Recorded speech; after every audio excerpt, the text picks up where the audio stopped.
Pod Chef. Pod Chef. You're listening to Pod Chef. When I say pod, y'all say chef. Pod Chef. You listening to Pod Chef. It's a podcast about Top Chef. Welcome to Pod Chef, the official Top Chef podcast. I'm your host, Jamal. With me, as always, is my co-host, Reeves. Hello, everyone. Wow, what a day. I'm buzzing. Great. With Reeves, as always, is his co-host, the bouncing birthday boy, Brian. Say hello. Hey, I'm a little upset that we didn't play the birthday song as the intro for me, but I'll get over it. That would have been nice, I think. A nice surprise to be sitting here and have the birthday song played. Either birthday song, the one that's sung by white people or the one that's sung by black people, either one would have been fine for me. Now, nice. Are you talking about the Marilyn Monroe Happy Birthday song? Yeah, white people. Marilyn Is Monroe. that The the one Happy when Birthday, you say white Mr. President? Yeah, that's the Yeah. one that I mean. Well, no, because Obama was the president, so that can go both ways. Oh, right, because we had that one, so I guess now it can go both ways. Mm-hmm. Okay, Mhm. if that's how you feel about it. And Brian, I appreciate you doing our podcast on your birthday. Yeah, I of course, it's my birthday next week, and I will not be doing the podcast. That's okay. We celebrated my birthday last night. I'll get into it when we talk about food things. And a little bit today. You know, it's 6 p.m. on the East Coast here for all you West Coasters. So I've got plenty of birthday things done, including being on a 2-hour call for a sketch project. I'm living my best life right now. So Brian is the special guest this week. Mhm. Very special. We booked Brian a year ago because we knew it was his birthday today. So he's the special guest. He's going to provide like commentary. He's probably going to have some hot takes. Mhm. Very interested in what he has to say. Brian, you said you did some stuff for your birthday. Outside of the sketch, did you do anything special last night? Did you got to dinner? We did. I mean, that's, you guys normally do a segment about dinner. So I don't know if I want to do that now. Well, don't tell us what. I'm just asking if you Yeah. went out to dinner. You don't need to ruin the future segment by telling us what you had for dinner. It was just a tell question. us. Is one question that is so straightforward. I asked, "Did you go out to dinner last night?" And all you had to do was answer it. Okay. The answer is yes. Okay. Okay. Well, and usually when we have guests on, I mean, They well, kind of first they don't elaborate. they do a yes and there's an and after it, but they also don't jump the gun on bits that we already have. They're all fans. None of them watch Top Chef, but they're all fans of our show. So we get it. You're excited to do the bits, but Yeah. we get it. Jamal tee you up for it. Yeah. I did a rundown of the show with Brian for those of you who are listening before we started, and he was like, "Oh, I can't wait for that Chefs I Prepared for You segment. I've got a birthday dinner that's going to knock your socks off." And I said, "Well, great. Just wait for the segment, though." That's all I asked. I also can't wait to debone Reeves. Is that what I've gotten the most? I've gotten debone a lot. I feel think like. so. Yeah. I'm always either send home or add foam, and it's usually add foam for some reason that my personality is at fault. Except for last week. I don't think our guest last week likes me. Well, Should we maybe text and or call Casey and see how he really feels about Brian? Please don't. Please don't. okay. We all have his number, so maybe Yeah. we can give that update throughout the episode. I'm gonna text Casey now and say, did you really want to send him home because you don't like him that much, or did you just feel like this is not the best setting to meet Brian and like kind of get to know his personality? Asking for a friend.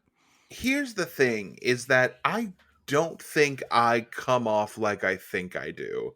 Like, I think I talked about this before. I think that I think in my head I come off as like playfully mean. No, Or just mean. Yeah, it's just mean. It's how it comes off. Mean. My wife is often like, "Why were you so mean to that person?" Yep. And I was like, "I was not being mean to them." And she was like, Yep. I'm a nice person. I don't want to be mean. You are a nice guy. You're a nice guy. You step on bits sometimes, but you're a nice guy. We all wish you weren't as mean. But you are, And that's, you know, it's something if you want to work on, you can work on. I don't want to change you. Yeah. I don't want to critique you too. And I feel Yeah. like within our own podcast, we shouldn't be critiquing each other. I think that can lead to infighting. But I would like our fans to critique us. So Yes. I only want genuine criticism of this podcast of how we can make it better. If people Yes. could write reviews and write genuinely what you think we could do better, Yes, we will read please. them out and do them. Yeah, we will read them and then we will do them after we read them, but we will not do them Mhm. before we read them because we will not know the criticism. Right. So please write criticisms of the podcast. We welcome it. And give us an accurate review. And you do not have to give us 5 stars. We'd love that, but you don't have to if it doesn't go with your review. So yes. And it takes like 30 seconds, guys. So we'd really appreciate that. Mhm. Brian, if you had to give your birthday dinner last night a rating, what would you give it? Out of what? What's the rating? Okay, so this is you're in Hollywood they'd call you difficult because I'm asking you questions and you're just refusing to just give me. I said your Okay, dinner all right, last night. fine. You ready? How would you Here rate we it? go. Here we go. 3. Mm-hmm. And that's a sad birthday. It was out of 4. Oh, So- okay. Yeah, but it's still Context. sad because on your birthday you should get everything you want. So it's still left you Nobody wanting. gets everything they want on their birthday. P Diddy does. P Diddy, yeah, he does. Well, P Diddy's the exception Have to you the been rule. to P Diddy's birthday? He's No. always getting whatever he wants. He's always getting I keep- whatever he wants. He keeps saying that my invitation must have gotten lost in the mail. Oh, But no. everyone else says that they get them via email. But he's like, no, I put yours in the mail and it never shows up. And I'm like, well, then I can just show up, right? And he's like, no, that's not how it works. You have to have the actual invitation. Mhm. Well, those stamps, because of the humidity in mail trucks, those stamps can fall off, so yeah, and those, they're gonna send it right back. yeah, so those invites just might truly be getting lost in the mail because if a Mhm. stamp falls off, it has no idea where to go. Yeah, and if a stamp falls off in a mail truck, does anyone get their mail? Okay, and now Whoa, he's dude. walking over another bit of Whoa. ours. That's a bit we haven't done yet. Now he's kind of walking on that. I'm very uncomfortable being the guest. Would you like Why? to end it? Yeah, do you want to not be the guest anymore? It just feels like a lot of pressure. We've had great guests. Look, Tom Oh, so good. update, a quick Tom update for everyone who's been wondering. We've not heard a lot from Tom this season, and he sent me a note. Mm-hmm. And how he did it is that he wrote it on my car. It was very dirty, and he wrote a note on my car with his finger. First it said Like wash me. Yeah, Mhm. it did say wash me. Cool. And then it said it said Brian, but it was spelled wrong. It said great. BR. Byron. It was spelled I- like brain, BRAIN. Okay. That's better. It said, "Hey man, great job on the pod. You guys are killing it. The guests have been top notch." And he put top notch in quotation marks. And I Hmm. guess because it's like Top Chef, I guess he thought that was funny. Okay. I didn't know if he was like that was a slam at our guests because we have It- had some really good guests. He also drew a knife in between the words top and notch. Yeah, and I think that's to make it more clear that he's like doing a Top Chef joke. Mm-hmm. And then I don't know if it was him, but all of my tires were slashed. Okay. Okay. And that sounds like something Gail would do. Yeah, maybe Gail was with him. That's Gail's move. Does that mean Does that mean that we did good? If she slashes the tires, she likes what we do. Because we don't talk about what Gail thinks of the show. It means she hasn't had a hot dog recently. If she's, we know from the show now that she really loves hot dogs, and if she hasn't had one, then she gets really upset, and she's gonna be slashing And tires. she gets cranky. Thanks for the update, Tom. Mm-hmm. I'm happy that he wrote all of that on your car. Hope you get your car washed. No.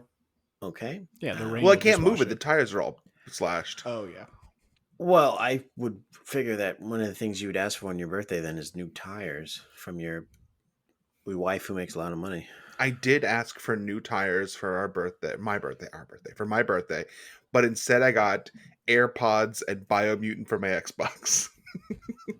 Hey, not a bad trade-off, my man. Hey, not a Yeah, it bad was all trade-off. right. Yeah. You don't need to drive anyway. I'm not mad with it. I'm excited for those gifts. All right.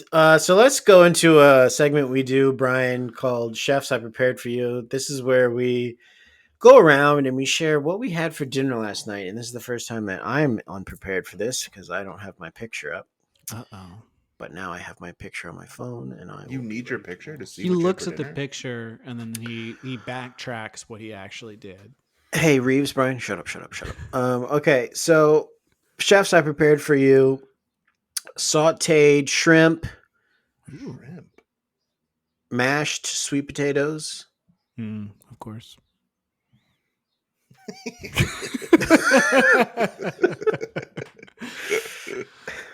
we'll get into that, And your vegetable and was steamed broccoli.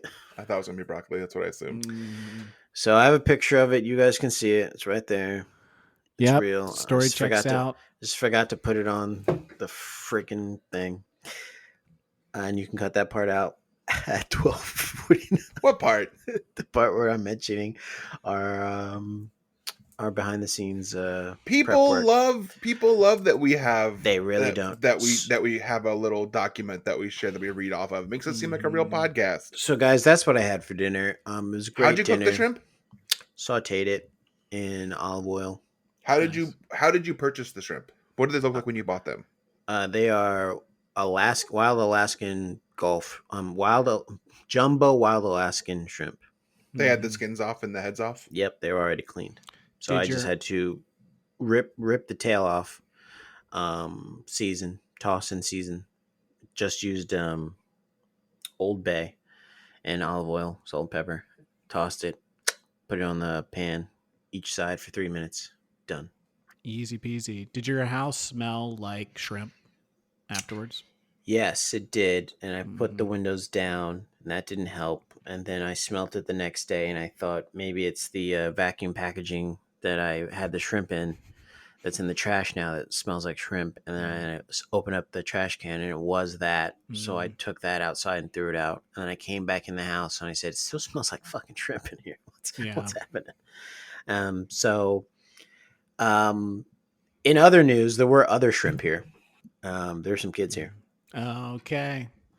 Little small people. Little small kids were here. I ate 4 ounces of shrimp and had to deal with 4 kids. And that's because you have that daycare that you're trying to run, right? Yep. I had that daycare. So whenever I cook shrimp, I have to watch shrimp, and they're Here's the thing that I don't get about it, because you did send that email out to like all of your contacts, and I got it, and it was like you said that you're starting a daycare. Yeah. And it's just going to be whenever you have time available. It's not not like when people need their kids to be dropped off, like typical hours when they're working. It's just like you're like, I got 2 free hours if you want to drop your kids off. I'm gonna make some shrimp. Yeah. I cooked shrimp between the hours of 5:30 and 7:30 on Friday, and they came over and dropped their kids off, and I watched the kids while I was making the shrimp. And I was actually done pretty early because, like I said, shrimp only takes 3 minutes on each side. So then I called them immediately and said, come get these fucking things out of here. Oh, and I want to say to all the people who did drop off their kids and pick up their kids, you have beautiful shrimps. And congratulations and condolences. Which one of you canonically got beat up by shrimp? That was me. I got beat up by shrimp. Okay. Yeah.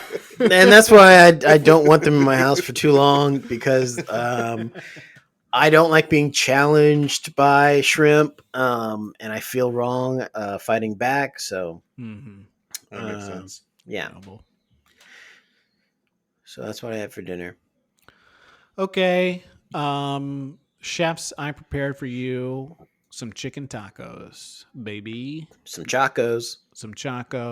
I used some leftover chicken. What else was on those bad boys? A little sour cream, little guac, little cheese, probably some other things. We kept it simple. Chicken tacos. Now, How often do you make Chacos? Not often enough. Here's the problem. Oh, there was also the little chef is so pissed right now. Okay, and And I'm sorry this is- for bringing up Chacos because now the sous chef is Yeah. upset. Here's the problem.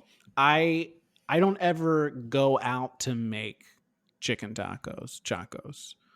It's like, oh, what we have left in the kitchen, I feel like I can put them together. And then little chef is like, that's not how you cook. You need to go in prepared and ready to make the thing that you're gonna make. It's not just leftovers. He says Yeah. leftovers are gross, they're doo-doo, you throw them out, you don't put them in your mouth. They're for doo-doo people. Well, you famously claim that you can make chacos out of anything. Like this time it was chicken that you made these chacos out of, but you make chacos out of whatever's in the fridge left over. Yeah. And I've gotten a lot of people sick because of it. Because I got a lot of like expired milk and stuff like that. And I'm like, okay, it's chunky now. Maybe we can roll this into a taco and give it to someone. And then it's like, okay, now I have a guest that's sick in my house, throwing up in my basement. And you once invited former Baltimore Ravens quarterback Joe Flacco over, and you made the Flacos, Yeah. I mean, which are flour tacos, right? Yeah, flour tacos. We don't normally eat those. We normally go corn because that's more traditional. But yeah, we got it just for him. And oh boy, did he get sick. He got so sick. I hadn't been to the grocery in weeks.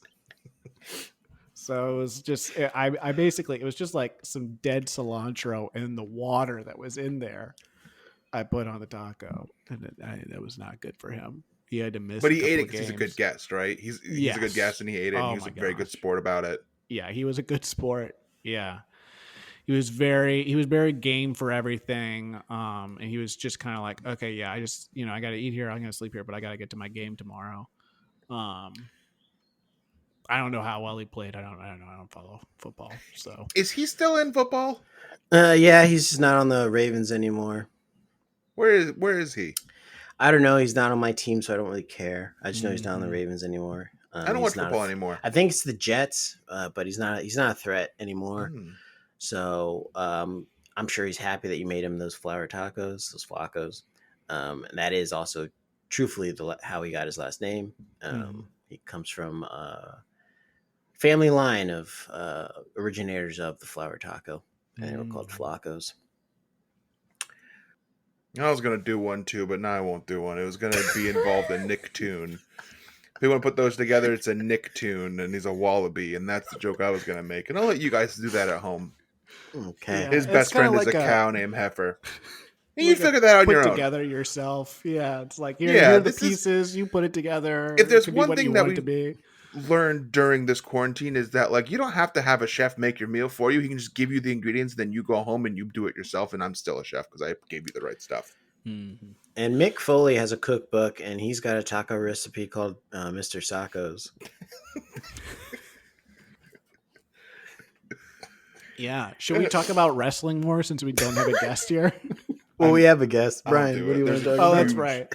Big That's time right. pay-per-view this tomorrow, Double or Nothing. We're very excited in the Jackson Donovan house. Okay, here we go. Chefs, last night I had prepared for me Big Boy's birthday dinner. Sushi. We went out for sushi. We went to this place called Fushimi. It's a silly restaurant. It looks like a club. It's very silly. It looks like it's in LA. It has like big like silver circles everywhere and like lights and blue lights and everywhere. It's very silly. We went there. We Sounds like fusilli. ball, it yep, sounds. which is also a pasta.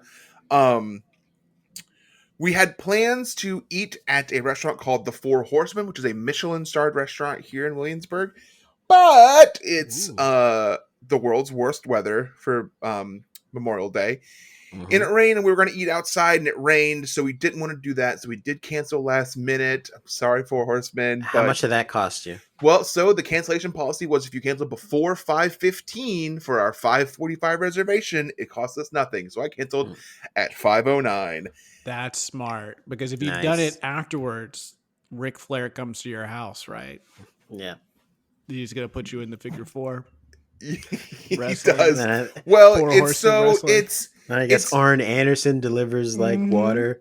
yeah, and then Yeah, that's Dean right. Malenko is also there, and then there's one more.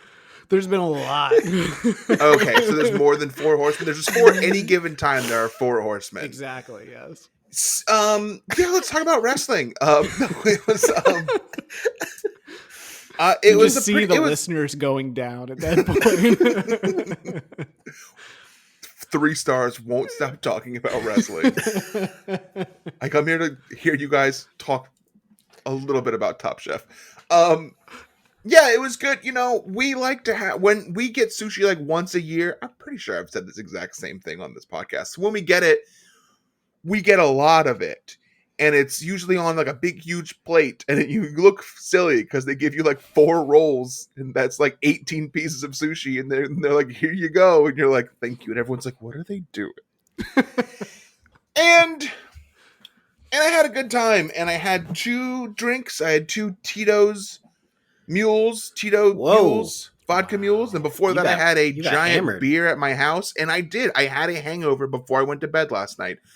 We ate dinner at 6:30 or so. We're done by 7:30. In bed, laying at like 9:30. Oh no, we said late to watch Dynamite Wrestling. And I had a headache before I went to bed from drinking 3 drinks in the middle of the day.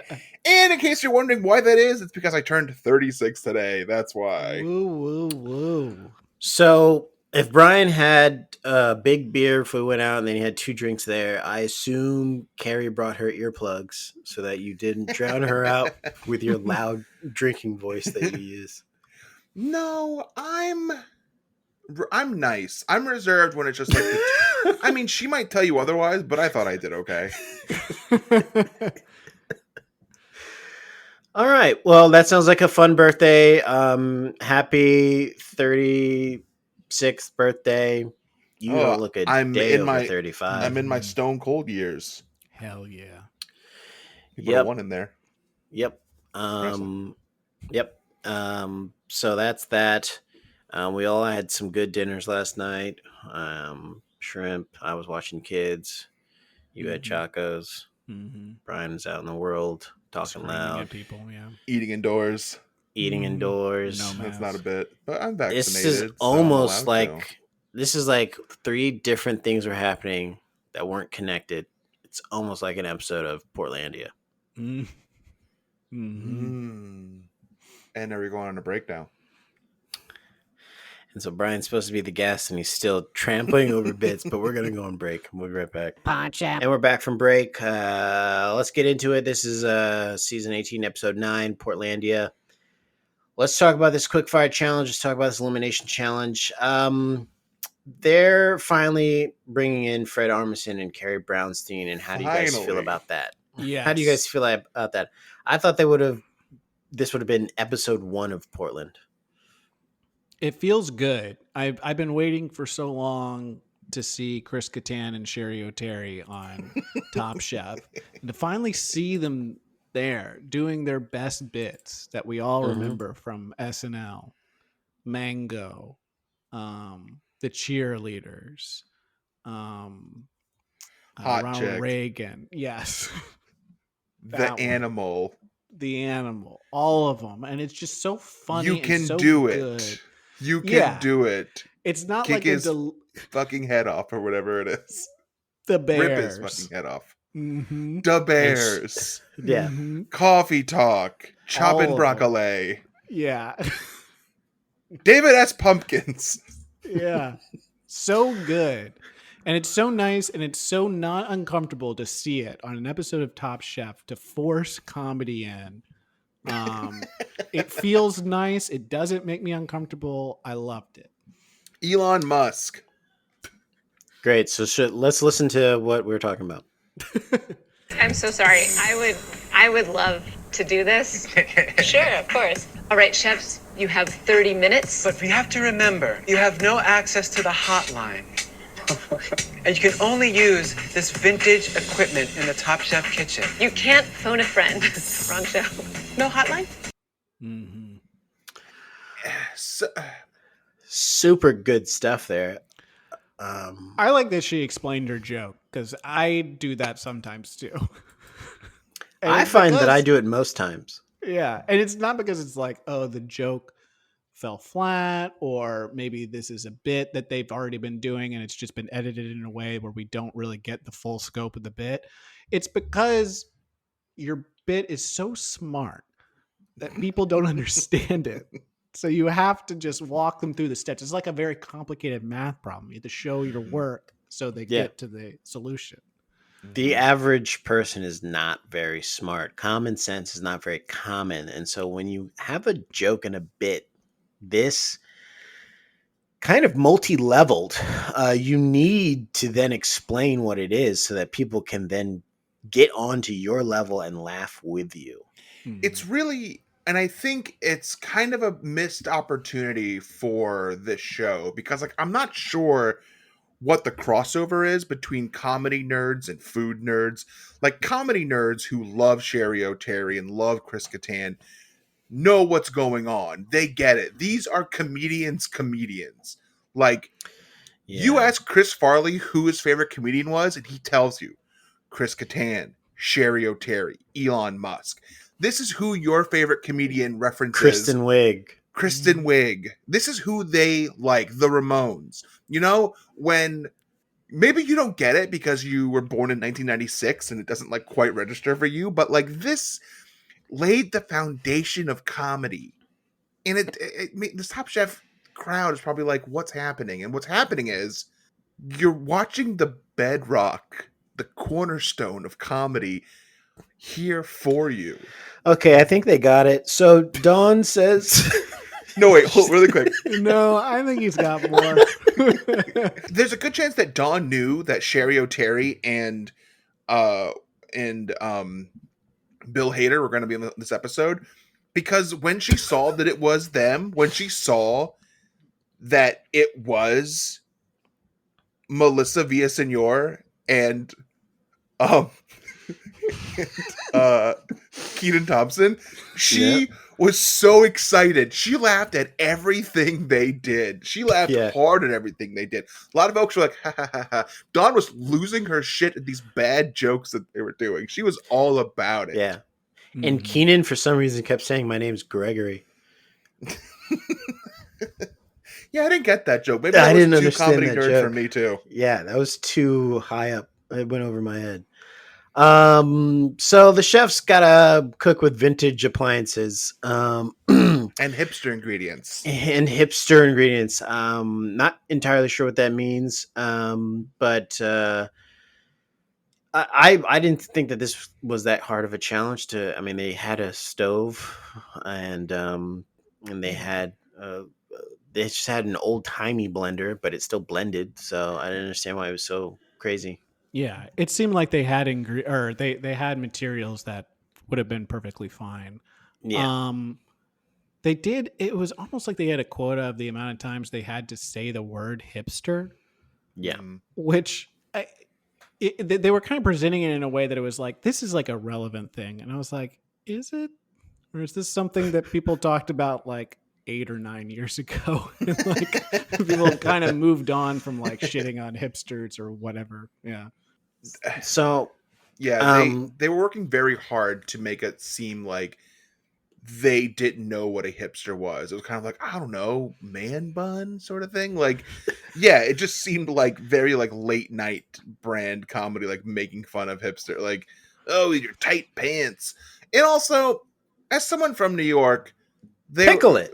Who lives in New York, from New York, Sebastian said, I'm a New Yorker. I lived here during the pandemic. You're a real New Yorker. I still believe that. They were talking about those electric ovens, and Byron was like, I haven't seen one of these since I was in New York. And he laughed very hard. And what's the joke? That New York sucks and has old equipment? I get it. Our infrastructure is hundreds of years old and they won't upgrade it. I get it. Is that what you're saying? Yeah. I don't get the joke, okay? And you've got a couple of real comedians up there. You got Joe Piscopo and Victoria Jackson in this episode. So if you need someone to punch up your jokes, you just go over to them. I mean, when And you're I doing did- jokes like this and you've got Norm Macdonald Did you Google Up SNL there. I cast? did Google because I knew I wanted to pull Joe Piscopo, but I couldn't remember the last name. So I did Google it and I sat on it for like the past few minutes.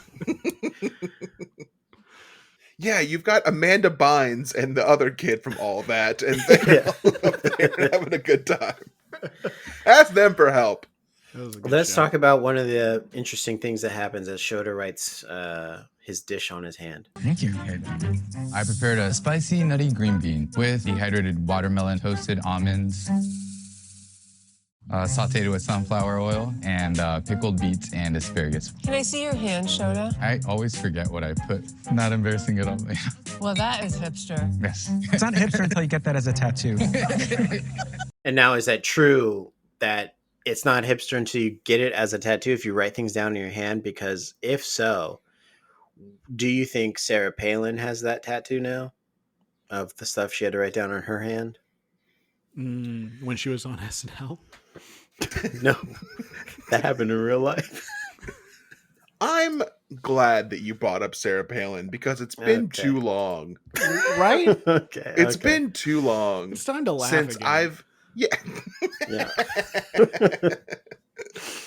It's just been a couple of years of like not really anything going on, and now to remember, man, I can see Russia from my porch. Yeah, remember that? Oh, I remember it. Yeah. Trig, her son Trig. Which we now know that was short for triggering. That was before cancer culture even existed. Yep. No I one got have- canceled before then. That's true. I don't know if we've talked about this season, but they do these. I think this is new for this season. They do these fun fact things that they write at the Mhm. bottom of the screen.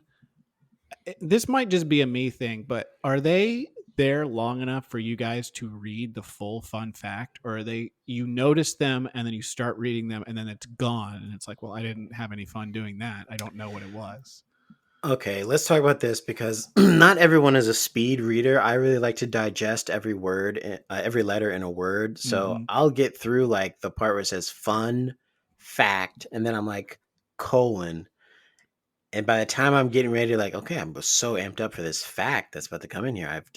I know it's going to be fun, and I know it's going to be a fact. Mhm. By the time I get to the actual fun fact, then it's like slowly fading away off the screen. I'm like, well, why has this got to be so quickly? Why can't this just stay on the screen so I can marinate with it? Yeah. It's not there long enough. And it's like, well, for a lot of people, it's like, oh, well, I can just rewind and pause it. And it's like, well, I'm watching it through someone else's window, watching their TV. So it's like, because, I don't have access to Top Chef. So I'm watching it through my neighbor's window when they watch Yeah. it. So I can't rewind it. And I'm like, well, I don't know what the fun fact was. I'm not learning anything now. Well, and that wouldn't be a problem, but your neighbor is the Micro Machines guy Mm-hmm. who talks really fast. So I imagine he reads very fast too. Yeah, and I mean he watches it in like, I guess it's like 5.5 speed. So like the episode itself is like, I mean they should be like 40 minutes or something, but he watches it in 10 minutes. So it's Oh, very wow. very fast. Yeah. I don't know how you retain anything from this show when you talk about it. Ugh, boy. I mean, if that's why our listeners are like, wow, it seems like one of the hosts didn't really pay attention very much to the episode. It's not because I was like not engaged or was like kind of disappointed with how the season is playing out. It's because I'm watching it through my neighbor's window and he's watching it at 5.5 speed, so I can't keep up. And that's interesting that you'd feel that way, considering you still have a fantasy team to Mhm. be tracking, and Brian basically doesn't. So he should be more disappointed with how the season's. No, I'm having a Panning great out. time. I'm having the best time of my life. I will admit to so they were doing some fun stuff with sound effects this episode when they kept talking about Hasselbeck football. They made a little choppy noise, and they did it again. And I'll admit, I had a good time when they kept talking about Hasselbeck when it was brought back, and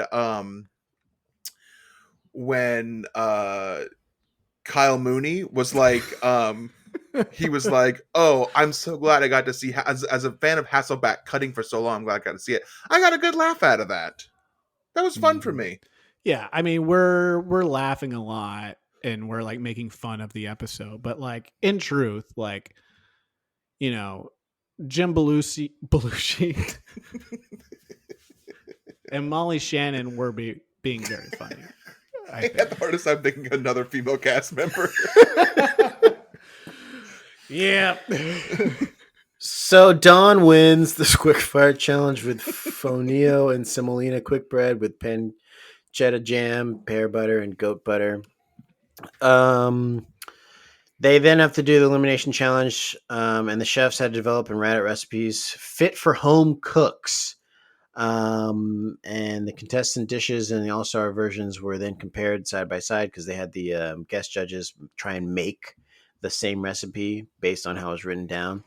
And as the winner of the quickfire challenge, Dawn was given an extra 15 minutes of cooking time. But let's listen to how Richard Blaze introduced this segment. Awesome. Chefs, I have 2 cookbooks. My first cookbook was nominated for a James Beard Award. And when someone tells you that their thing was nominated for something, it means they didn't win. That's correct. You have a cookbook too. And Reeves, do you want to talk about this? I thought this was really cool to make a joke about being a nominee for a James Beard Award and not winning it as like the punchline to an audience of people who the majority of which have been nominated for the James Beard Award and not won. Because it's like, know your audience, know exactly what they've experienced in their lives and what they think is funny, and then really just harp in on that, which is what Richard Blaze has done this entire season. And I think he's fucking killing it. And I think he's the best part of the show. He's losing me this season. I didn't hate him as a contestant when he was on the show. As a guest, I kind of fucking hate him.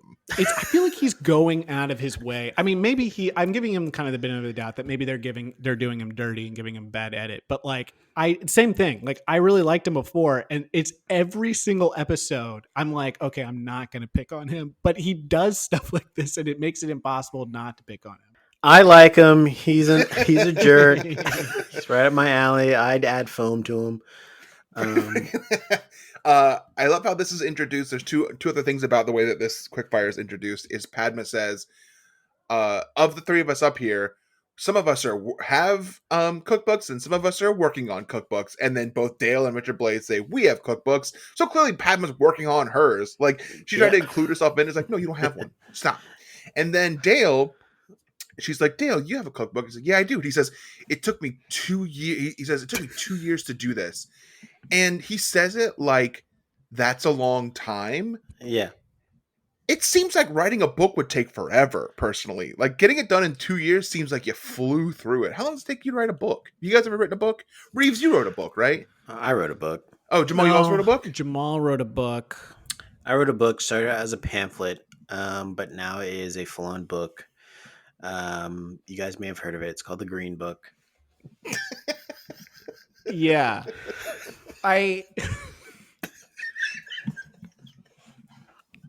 So you sent me a copy of it. And I did have a couple of questions about it. Because you hadn't heard of some of the places and some of the was part owners of and stores, yeah. Mm-hmm. I mean, it was. Listen, I want to say up front, I thought it was great. I didn't know if you knew that there was a movie that came out a couple of years ago that won Best Picture. It was that, which means, of course, it was the best movie that came out that year with the same title. Yeah, I found out about that as I turned the book into my editor, and Molly Shannon said, there's a movie out right now with this same title. and literally the same information. And Okay. I said, well, I thought this information would be useful for my people. So this elimination challenge was the worst kept secret of all time. As soon as they were like, okay, first of all, this challenge sucked. It was so stupid. They were told to write recipes that a home chef could do, and then they had celebrity chefs make them. Yeah. Where's the level of difficulty? It's not. So you know what's funny is like so Tom comes in and then like as he's leaving, he's like, oh, write down your recipes. Someone else might be doing it or whatever. And then Byron says, are we going to have to exchange each other's recipes and cook each other's? And I was like, that's very interesting. That would be fun to do. That's an element of drama. They don't do that. They don't do that. They're like, no. Let's bring in these, these past contestants, have them cook it. That's less dramatic. Let's do that. Can't have these past contestant guest judges just, charging up a hotel bill while we have them in a quarantine. We need to put them to work. Yeah, we've got to put them to work.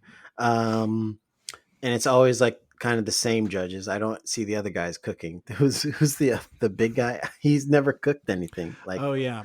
In all the competitions, he's just always eating the food. He's not like doing any work in the kitchen. This is twice now. I wasn't a huge fan of this. I thought they were going to bring in like home chefs who were going to take their recipes and have to like cook it and present it. Again, a better idea, a much better idea. Yeah, that's what I thought they were doing. Like, you got to make this for a home recipe book. I was like, oh, they're probably going to have like a home chef come in and just off the cuff, cold, have to make this recipe. And I guess it was because of COVID they didn't do it, but like they could have made it work. I almost thought, I don't know when they created Top Chef Amateurs, but it would have been a cool tie-in to have Top Chef Amateurs come in and cook these dishes. You know what I would have liked really is if they did like they do in the elimination at the very last episode where someone gets to cook completely alone in the kitchen. And like they gave them someone else's recipe that they had to cook, and they had to just follow the recipe and cook it completely by themselves. They couldn't get any instructions on it whatsoever. That's I great. thought that would have been interesting. Yeah, all of these ideas way better than what they did. And also they could have given the caveat like, hey, if you're cooking this and it's going wrong, feel free to change it. Like say what would have gone wrong with this the way it's written down. Like as you're going through it, you're like, well, that's not going to work. Because a lot of times they were cutting like the gnocchi and they're like, this is too much. This is not good. So they like kind of getting into it. Like I kind of have a feeling that there were certain cooks, like Top Chef previous contestants, that were like, my thing is I'm going to follow the recipe exactly. And I think there were other ones, I think Gregory did this, where it's like they followed it, but they also were like, okay, I'm going to kind of make it so it makes sense and it works. Yeah. And I think those dishes tend to be more successful than the people that were like, nope, I'm following it exactly. Yeah, thanks, Kwame. Kwame's like, nope, I'm just following the recipe. It didn't tell me to put oil in the pan to sear this pork belly, so I'm not going to do it. But I would think the pork belly would have enough fat on it naturally to like not at least stick to the pan, right? Yeah, I think that with pork belly, I mean, yeah, you probably do want to put some oil down ahead of time, but you are, like you said, you're a little safe because there's fat already naturally in it that's gonna like cool out and then it's gonna work. But like with something else, I don't know, you just burn it basically. Yeah. So let's talk about something. Shota having a son. Okay, I guess we're talking about that. Shota no, we don't have son. To. They just dropped it, so it was such a weird. It was dropped so weirdly in this episode. Like it doesn't come up anymore. It doesn't like pay off at the end or anything. It's just like I have a boy, and then Gabe is like, "Yep, I have 3 kids," and he's like, "Oh yeah, your oldest is as old as my boy." He kept saying "my boy," and I thought it was very cute. Yeah, the art. I'll work with you on this. Like I No, think we can move on. We can move on. I don't care. the arcs in these episodes aren't they're, like, to your point, there's not really like a payoff because they kind of have these moments of like actual personal background on people, and there is no, it's not like that's the arc of the episode. You see this person overcome whatever they've been talking about, or you see them win or lose or something like that. It's just kind of like a moment about one person that really in no way affects the overall episode, which makes it seem like, why did you show us this? Yeah, that's what I'm talking. I guess you needed like something to happen. I feel like in old seasons it might have showed them like partying at home, but maybe this like group is boring and they just talk about their kids. Mm-hmm. Which you don't like. You want them to go home, but they do that. Yeah, if you want to talk about your kids, go home and do it.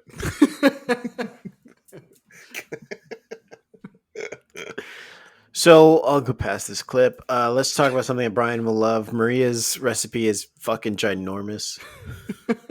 I wrote down the same thing. Brian must love this. Brian would love this recipe because it's a great big serving. Brian? Yeah, this was great. Kristen tries to like drag her, and she's like, look at all this meat. She ordered like 8 pounds of meat for 6 people. And then when they like come together to show their food, she's like, did you really want to give all this food to them? She's like, yeah, I'm Mexican. I want to give all this food to all these people. And Kristen's bowls were like half full. And like, I thought maybe that was Kristen's bowl because she didn't know how to serve it. So she filled it to the brim, but it was Maria's bowl that was like overflowing. And that was great. And as much as they wanted to be like, this is too much food, they loved it and shut up and eat it or don't. You know what, people? Here's something you can do for all the people out there who come to the show for tips on food. If your meal that you order is too big, you have three options. You eat it all and then you feel bad. You eat most of it and take it home. Or you eat what you can and throw it away. This is America. Throw it away. Yeah. Food waste. It's a thing. Just throw it away. Hey, America, you can eat until you're satisfied. You don't have to eat until you're full. Exactly. Or eat until you feel sick. Or eat until you don't feel sick and then throw the food away. Just throw it away. Did you see Byron's sauce he made? He had a whole bunch of shit in it. He ended up throwing away. Just Throw it away. Dawn made a whole first sauce that she said tasted bad. She threw all that away. Just throw it away. Throw it away. I worked at McDonald's when I was in high school. At the end of the night, you know what we did with food? We didn't send it home with us. We threw it away. Corporate policy, throw it away. All right. Let's talk about something else that should be thrown away. Chris is doing dough again. Oh my God. And Talk about just like channeling exactly who's going to go home this episode. As soon as he said he's doing pasta, I was like, oh, fuck, Chris. Come on, man. So I need to call a session of the writer's room because we need to write something. This is the t-shirt in the making when Chris makes dough. And we need to come up with some t-shirt slogans for Chris and his terrible takes on dough and pasta. So I'll go first. I got one. It's called Don't Know. Mm-hmm. Don't Know's pretty good. As in like, don't know. He's making dough again. So for mine, it's in the font. Okay, so it says no dote, but it's like the font of like no doubt, and it's got Chris's face on it. Okay. Like the band No Doubt. It looks like the cover of Tragic Kingdom, but it's Like Chris Tragic instead of Gwen Kingdom. Stefani. Yes. I've got another one. It's called Dough Not Make That Again. Mm-hmm. Okay. And I have one, and it's just called No Key. All right. That's good. What about Dough You Didn't? I like Though You Didn't a lot. There we go. Let's put that on the shirt. And then a lot of maybe- these are just puns and play on words, but I like sometimes when shirts are just straightforward. So maybe a shirt that just says, "Don't make pasta, Chris. You suck at it." And I get that you're like a good chef, but like not on this show. That's like a whole part of it too, though, right? Is like I am I mean, everyone on the show is good, right? But I'm pretty sure Chris is very good, like a very good chef. But he just keeps striking out, Keeps and it striking out. it hurts me. Just like I can tell he's very disappointed in himself, and Yeah. I'm just like, just do what you're good at, and maybe you're good at pasta, but just stop doing pasta because it's not working out for you. Yeah. Do anything else. Could you imagine? You're so let's put ourselves in Chris's footsteps. His shoes. His gnocchi looked pretty good. Yeah. It looked okay. Yeah. You come out and you're excited to see what your plate looks made by a great chef, and it looks like that. Yeah. How like angry Play-Doh. are you that it looks like that? He looks so I'm- upset. I'm like, the recipe couldn't have been that bad. I think she didn't follow the recipe because it says pan fry. I don't have time for that, and it looks like she dumps it in a pot of water.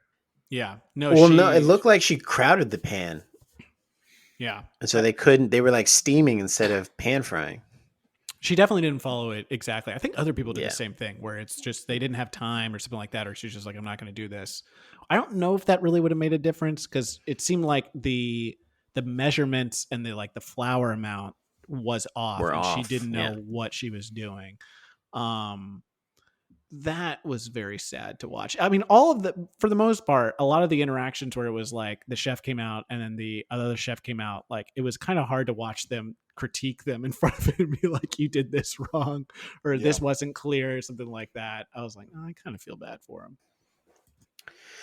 So yeah, Chris decides to make dough again, and doesn't go well. Let's put it that way. And not Byron's even recipe. he makes some like semolina. It's some kind of, again, the fun fact was too fast. I couldn't see what Yeah, it said. who But it knows tried what to that tell me is. what it was made out of, but I couldn't tell you. Some kind of ancient grain or something. I don't know. I have no idea. Byron's recipe, it looks as long as an election ballot, and Kwame is like making a big deal about how long it is. Kwame exaggerates. He says 4 pages. They show us what it is. It's two and a quarter. And if I was Byron, I'd be so pissed off. If he was like, it was 4 pages, I'd be like, it's 2 and a quarter, dude. Come on. Dawn's dish looked great. I felt like I could smell it through the TV. Mhm. I was getting very hungry as she was presenting her dish. Yeah. I kind of wish they showed us the recipe. Is it maybe on the site? Because I would like to give someone, like especially Dawn's salmon buttermilk. Like I feel like I want to give that a shot. I think they're all going to be, because I think they're doing a Top Chef cookbook right now, and I think it's going to be in that probably. Because, like, also know that, like, Shota and some other contestants have been doing Instagram Live videos to show you how to cook what they've been doing for the show. Oh. But I think a lot of them are going to be, but Shota's things are like fish head stuff, which I can't do at my at my house because I am not a good cook. But like, yeah, some of these seemed easy enough that I would like to do them, because the whole thing was for a home chef. It would have been great if they were like, hey, go to bravotv.com and look at the recipes for these and do them yourself, and then tag them #Top Chef. Mhm. But There you yeah. go. We keep helping them out too much. Writing their episodes for them, punching up their. Well, dates. everyone needs help when you want to get something done. I mean, even Tom needs help when he's writing his cookbook recipes. Take a listen. That's why there are editors in the world. They can translate those stories for you. I hate writing recipes. If anybody sees anything written by me, my wife did it. Okay. See, And this is like an interesting moment because it's not actually I guess in a way it's at a judge's table because he's at court when he's saying this. And it's his lawyer was asking him the question. And he was basically saying, it's like, anytime I write anything, it's my wife. It's not me. It's my wife that wrote it. So I can't be held accountable for anything that you may think I wrote. It was my wife. And then the you lawyer just heard goes, the no further judge. questions. Yeah. Then you heard the judge go, okay. Does that mean that Tom's wife wrote all of our like report cards and she wrote the Emails and note stuff? that was on my Probably. card and all those emails Probably. that we've got? Have we ever talked? Well, I've talked to Tom in person before, of course. I ate it. Yeah, and he acted like he didn't know you. You pretended not to know me, but maybe that's why. Wait, is this show actually being told to be put on by Tom's Oh my wife? God, we've just uncovered man. something here. Holy shit. And we've been telling our fans to tweet at Tom, and really they should be tweeting at Tom's wife. So, guys, start tweeting at Tom's wife, thanking her for asking us to do this podcast. It's her idea, actually. It's not Tom's. We're going to have Tom's wife on the finale this season, so look forward to that. We're going to get right down to the nitty gritty. We were going to have Tom because Brian talked him into being on the podcast. But now I think we need Tom's wife because she's actually, the power behind the strings. She's the puppet master to the puppet. Mm-hmm. It all makes so much sense. Like, Yeah. I was upset when Tom pretended not to know me. He doesn't know you, though. He doesn't know me. Yeah. Now, was there a woman there who's like, Brian, hey, Brian, hey, Brian, nice to see you, Brian. Yeah. Let me think. Who wasn't your wife? Yeah, well, she did that for sure. There we had dinner, we had drinks. Tom pretended not to know me. Was there a woman saying my name? Did she say, there's there anyone there who tapped you on the shoulder, said hi, recognized you, knew who you were? It was so obvious that she knew who you were. Did that happen? I think it did. Okay. Okay, let's keep that in. And this is Chris being eliminated. Yeah, chefs, a great recipe starts with a great dish. And today we are sending someone home, not for writing a bad recipe, but for making the worst dish. Chris, please pack your knives and go. Thank you. It's been a tremendous opportunity. I appreciate everything that's happened. Chris, we'll see you at Last Chance Kitchen. Thank you. There's definitely so much more of Top Chef that I want to be a part of. Ay, cabrón, pues. I don't want to be done. To be able to get to this point right now, I feel accomplished. Your daughter has a lot to look up to. Thank you. Not because you're tall. Get out of here. Jamie always leaving on a good note. Love you all. Thank you all for everything. All right. Thank you. This whole experience is life-changing. I've learned more and more about myself, about who I am as a cook, and I want to continue to learn and grow from that. Well, it's not going to happen because you're going against Sarah. She's got a vendetta against you in the stolen Top Gear episode of Last Chance Kitchen that Tom did because he clearly has been watching and listening to our podcast. Yeah. So you lost to Sarah, so you're out, Chris, and she got revenge on you because you should have went home to begin with instead of her. So she got revenge, and now you're home, and I'm okay with it, even though you were on my team because I just lost dead weight. Yeah. I didn't know that Sarah really held a grudge against Chris for the last. I felt like Dawn was the person that she should, but she really went hard on him after she won. And Chris kind of Sarah's showing some colors. Yeah. Sarah's showing some competitive colors. Definitely coming out. Definitely wants it. Definitely wants to win Top Chef. We definitely get that from her. Yeah. I think Sarah's very much like, I'm in this shitty second show. I belong in the first show. Yeah, and Tom's not, he's so checked out of his own show that he's doing Top Gear now. He really was doing Top Gear. Yeah. He had to drive 10 laps in his in the BMW that sponsors the show and then drive 5 minutes back to the studio and come in. This is just Top Gear meets Top Chef. And I don't know if they stole our idea. If they calculated in the fact that it's his BMW did kind of break down at one point and he had to go to a BMW dealership to get it fixed. And the parts for that were super expensive. So super expensive. He had to call his bank or whatever to make sure they could approve the amount of money he was going to put on his credit card for the fix. All of that into the amount of time in the quick fire. So let's talk about hold on, Brian. Let's talk about the Top Chef Fantasy League now standings. I'm in the lead with 67. Reeves is in second place with 66. And Brian, I don't know why he's still competing, is in third place with 34.5 points. So it's there are What do you guys 3 weeks give left. me a contestant? No, we picked our contestants. We're good. Me and Reeves are clearly good judges of character just by looking at people without even knowing them. And sorry to say, Brian, but you're not, it seems. And Byron is about to be out next. Here's what I'll say. So? If he does go out, I will give you someone from my team. I won't. I will let you die on this in this game because I'm super competitive. So You shouldn't give me Maria, who will go out after Byron. Yeah. that's who you should give. I almost gave you her before for someone that Yeah. got eliminated very early on. If Byron does go out, we'll have a discussion and maybe I'll give you someone of mine.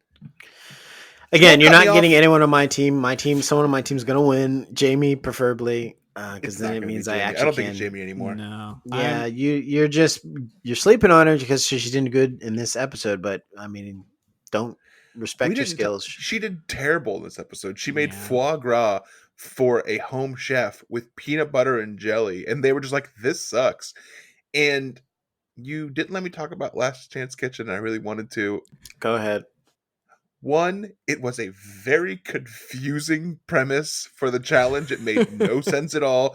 You got to do 10 laps. You have 10 laps, and how long it takes him to get to the laps and then to get back to here and come. It made no sense at all. I didn't need Richard Blaze hosting because I fucking hate him. I loved it. 3, there's no way Tom was driving that car. It showed him get in the car, and they cut the camera and put someone else in there driving it. There's no way that was him driving that car. I don't know. I think it was probably took a while for them to at least get him in and get him out just because of the size of that helmet he had to wear when he got into it. They probably What's had the to name of that use, character? What's that Top Gear guy? That the stag, is that what it was? The Stig. The Stig. The Stig. This was Tom doing the Stig, right? Mm-hmm. Well, the hosts also drive their cars around, but I think it was him showing off the Stig because he was carrying that helmet around. Yeah, which is what the Stig does. Mm-hmm. Yeah, that's what the Stig does. Great. All right. Real quick question. When they showed a picture of Chris's food, didn't it look like popcorn was on it? It did, but they didn't mention it. But it wasn't. I think it was cheese. I've No, looked at there's it no way multiple it wasn't times now. popcorn. It looks like popcorn. They showed it up close. It looks like popcorn. I don't know. Fans write And I in, think let it's us know. popcorn. Yeah. Yeah, let us know if you think it's Lesser Evil brand Himalayan sweet popcorn, which is delicious. My favorite brand of popcorn. Check it out. If that's what we had on there, let me know and I'll eat it. All right, Brian, you got any plugs you want to do for your birthday? Oh, cool. Yeah. Let's see. My sketch team on Boogie Manja, we're called Pagliacci. We do a show every month on twitch.tv/Boogie Manja. Check it out. I'm also on I'm also on this podcast that I host with 2 other guys. It's called Pod Chef. Tom Colicchio's wife asked us to do it, so it's the official Top Chef podcast. Check it out. You can find me online. Just Google my name, and I have the same name as everyone else. I have a very basic name, but you'll find me. I'm not gonna And listen. it's my birthday. Oh wait, hold on. No wait. I'm gonna send home Jamal. I'm gonna debone Reeves. I'm gonna add foam to myself. And what that means is I'm gonna go fucking put the whipped cream canister in my fucking mouth and fill it. All right, so Brian, would you like to do a segment with us called Add Foam? I already did it. Debone or send home. This is where you pick out of the 3 of us who would you add foam to, who would you debone, who would you send home? No, I don't want to play that game. Okay. That's it for this week, everyone. See you next week. Bye-bye.